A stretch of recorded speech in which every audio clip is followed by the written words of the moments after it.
સુમન બીમાર પડી છે. સુમન બીમાર પડી ગઈ છે, ઊંઘી ગઈ છે. જુઓ,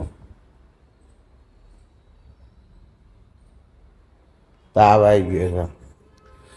એટલે આપણે જાતે જ જેનિસને તૈયાર કરી દીધો અને જેનિસ સ્કૂલમાં જતો રહ્યો છે. હવે મારે નહીં જવાનું તો સર સ્કૂલમાં, પણ કાલપુર ગોળી ગળાઈ છે હાલ. તો જોઈએ, થોડી વારમાં ઊભી તો થશે. હજી દવાખાને જવું છે અને પછી પાલીમાં સ્કૂલમાં જઈ દવાખાને જવું પડે, કારણ કે તાવ લાગે છે એને સુમનને. જાતે જુઓ, પાણી ને ચા તો કરી હતી, ચા કરીને પાછી ઊંઘી જઈશ. કાલપુર ગોળી ગળાઈશ. હમણાં દવાખાનું ખુલે એટલે જઈએ છે દવાખાના માટે. મારે થોડું ગરમ પાણી પીવું છે.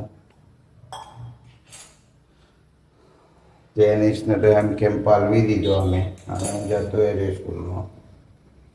મારે જવાનું છે, પણ આજે કોઈ ખાવું બહુ તો નહીં હોતું નહીં, પણ એને તૈયાર કરી દઉં પહેલાં, દવાખાને લઈ જવું.